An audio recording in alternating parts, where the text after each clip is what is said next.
कैसे हैं दोस्तों, आप सभी का हमारे यूट्यूब चैनल में स्वागत है। आशा करते हैं आप लोग अच्छे होंगे। जून का महीना स्टार्ट हो चुका है और बहुत से हमारे जो नए किसान दोस्त हैं उनको क्या रहता है, धान की जैसे धान की नर्सरी डालना या फिर धान की रोपाई करना या फिर धान की सीधी बुआई करना। इस समय काफ़ी ज़्यादा दुविधाएं पैदा हो रही हैं। जैसे क्या रहता है, धान की अगर आप रोपाई करके आप धान लगा रहे हैं, जैसे आपका पहले नर्सरी डालने के बाद उसको बार बार 3-4 बार सिंचाई करना, उसके बाद दवा डालना उसमें, फिर उसको उखाड़ के फिर लेबर चार्ज, ऊपर से आपका फिर जुताई, फिर लेवा मतलब जो पाटा लगाते हैं पानी भर के हम लोग लेवा मारते हैं, उसके बाद उसका खर्चा, उसके बाद जो फिर दवा पड़ेगी उसमें काफ़ी ज़्यादा हमें खर्चा हो जाता है धान की रोपाई करने में। और अगर धान की हमें सीधी बुआई करनी रहती है तो सिर्फ क्या रहता है, ज़्यादा खास खर्चा नहीं रहता। धान की सीधी बुआई करके आप सीधे मतलब सिंचाई कर दीजिए, उसके बाद बार बार पानी लगाना रहता है। लेकिन इसमें समस्याएं क्या रहती है, बहुत से किसान काफ़ी ज़्यादा मतलब हमारे अम्बेडकर यूपी की बात करें तो यूपी में बहुत कम ही किसान हैं जो धान की सीधी बुआई करते हैं। ज़्यादातर किसान क्या करते हैं, धान की रोपाई करते हैं, नर्सरी डाल के रोपाई करते हैं। और हमारे आजमगढ़ साइड में, जैसे हमारे अम्बेडकर नगर ज़िले में या अम्बेडकर नगर ज़िले के पास आजमगढ़ साइड में, यहाँ पे क्या रहता है, पहले धान की रोपाई करते हैं, उसके बाद उसको बैठा के फिर उसको उखाड़ के फिर लगाते हैं। ये दूसरी विधि है, हम आपको इसके बारे में भी प्रॉपर अच्छे से जानकारी देंगे। लेकिन क्या रहता है, धान की सीधी बुआई में आज मैं आपको पूरी प्रॉपर आपको अच्छे से जानकारी दूंगा धान की सीधी बुआई में कि क्या क्या फ़ायदे रहते हैं, क्या क्या कम लागतें लगती हैं, जो धान के रोपाई के अपेक्षा कितनी कम लागतें लगती हैं, और किस विधि से बोएं कि धान की हमारी जो धान की सीधी बुआई है वो काफ़ी ज़्यादा अच्छे से सक्सेस हो। ना कि गर्मियों के मौका अकॉर्डिंग क्या रहता है कि बहुत से किसान का अभी कमेंट भी आएगा कि हमारी धान की जो सीधी बुआई रहती है वो फ्लॉप हो जाती है। 2-3 साल 4 साल से, मैं भी 2 साल से करता आ रहा हूँ धान की सीधी। अगर आपके पास सिंचाई के साधन में आपके पास मोटर है या फिर आपके पास समरसेबल है, तभी आप धान की सिंचाई मतलब सीधी बुआई करिए। ना कि आपके पास इंजन है या आपको पम्पी सेट है। इसमें क्या रहता है कि आपको बार बार तेल डालना रहता है और मतलब थोड़ी बहुत छोटी छोटी समस्याएं हो जाती हैं, जिसकी वजह से आपका मतलब पानी प्रॉपर कम नहीं होना चाहिए धान की सीधी बुआई में।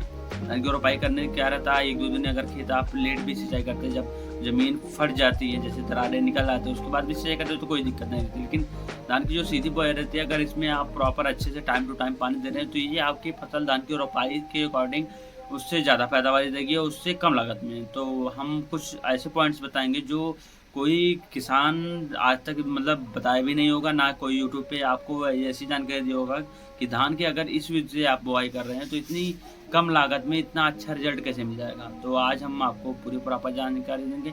अगर आप हमारे चैनल पर नए हैं, चैनल को सब्सक्राइब कर लीजिएगा, वीडियो को ज़्यादा से ज़्यादा किसान दोस्तों के पास शेयर करिएगा, ताकि अभी भी मौका है जो किसान धान की नर्सरी डाल रहे हैं वो नर्सरी ना डाल के आप धान की सीधी बुआई करिए। इससे आपको काफ़ी अच्छा प्रॉफिट होगा और काफ़ी लाभ भी होगा, कम लागत लगेगी। पहला क्या है, हमें खेत की गहरी जुताई अच्छे से करनी चाहिए। गहरी जुताई इसलिए करनी चाहिए ताकि क्या रहता है, जो हमारे खेत में एक लेयर सी बन जाती है। तो आपको मैंने पिछली वीडियो में बताया था कि उसके नीचे जो रहती है हमारी मतलब वाटर जो पानी जो रहता है उसको क्षमता जो रहती है सूखने की वो काफ़ी कम हो जाती है, क्योंकि हमें मतलब बार बार रासायनिक खादों का प्रयोग करते हैं, जैसे जिंक, यूरिया, पोटास, डाई, ये सब डालते हैं बार बार, और सही मात्रा में सही समय पर ना डालने के कारण हमारी मिट्टी धीरे धीरे बंजरीली होती जा रही है।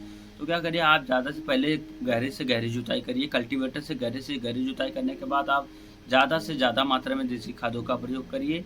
देसी खादों का प्रयोग करके क्या करिए, आप सिंचाई अच्छे से कर दीजिए। सिंचाई करके आप खेत को अच्छे से पहले मेड़ों को चारों तरफ से अच्छे से बांध दीजिए, ताकि हमारा जो खेत में पानी जा रहा है हमारे पड़ोसी के खेत में न जाए। और जहाँ पे लीकेज वूकेज है सबको अच्छे से मेंटेन करना चाहिए, ताकि हमें जब भी बार बार सिंचाई करने रहे तो पानी हमारे दूसरे खेत में न जाए।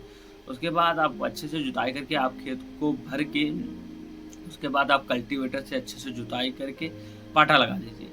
पाटा लगाने के बाद उसके बाद आप सीधे क्या करिए, उसमें आप आप डीयूपी डालना तो डीयूपी डाल दीजिए ना।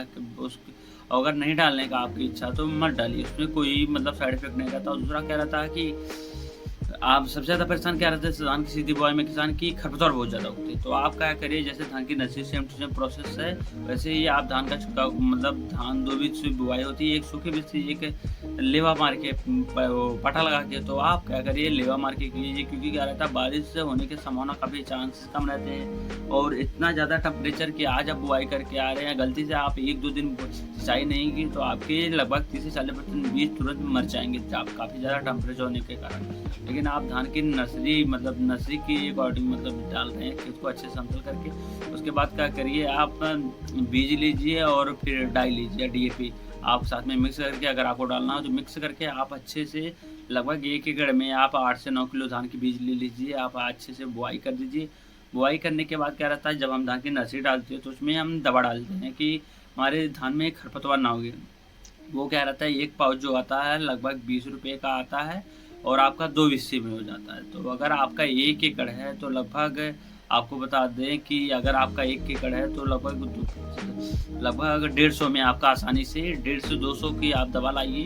और जैसे ही आपकी नर्सरी 2 दिन की हो जाए उसके बाद आप पूरे खेत में बालू में मिक्स करके, रहता जाता कि किसान बालू में मिक्स करके उसका पूरे खेत में छिड़काव कर दीजिए। आपने देखा भी होगा जब आप धान की नर्सरी डालते हैं उसके बाद जब वो दवा डाल देते हैं तो आपके खेत में खरपतवार उगने के चांसेस लगभग 80% कम हो जाते हैं, 20% ही खरपतवार उगते हैं। जो क्यारियों के साइड में जाकर के खरपतवार उगते हैं, बीज में बहुत कम ही चांस रहते हैं। तो ये मेथड हम सीधे अपने धान की सीधी बुआई में अगर कर रहे हैं तो इससे क्या रहेगा, हमारा सिर्फ 150 से 200, 100 से 150 या 200 में आप दवा लाइए अच्छे से बालू में मिक्स करके। आपका बालू का जो वही 100 से 200 रुपये बालू का आप लगेगा, 100 से 200 रुपये दवाई का आपका 400 रुपये में आप प्रॉपर अपने खेत में अच्छे से छिड़काव करके उसके बाद 2 दिन बाद फिर से आप अपने खेत में पानी जल भराव कर दीजिए।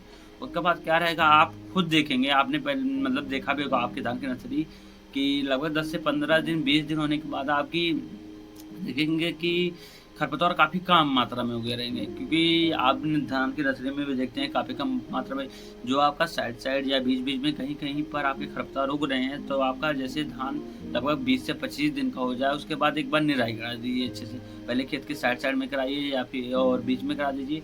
इससे क्या रहेगा कि आपके जो भी खरपतवार रहेंगे नष्ट हो जाएंगे। नहीं तो आपके पास अगर आपको लग रहा है कि हम लोगों ने धान की बुआई की, इससे निराई करने में समस्या होगी, तो आप नमनी गोल्ड और मिक्सचर कोई भी आप ले सकते हैं। मिक्सचर करके आप अच्छे से छिड़काव कर दीजिए, जिससे आपके जो 20 से 25% आपके खरपतवार रहेंगे वो जल के ख़त्म हो जाएंगे। उसके बाद आप प्रॉपर अच्छे से पानी भरते रहिए और सही टाइम पे जैसे ही आपका 15 से 20 दिन हो जाए उसके बाद यूरिया और जिंक अच्छे से किसी अच्छी कंपनी का जिंक मिला के अब अच्छे से छिड़काव कर दीजिए। आपका प्रॉपर अच्छे से आपके धान की सीधी बुआई चलने लगेंगी।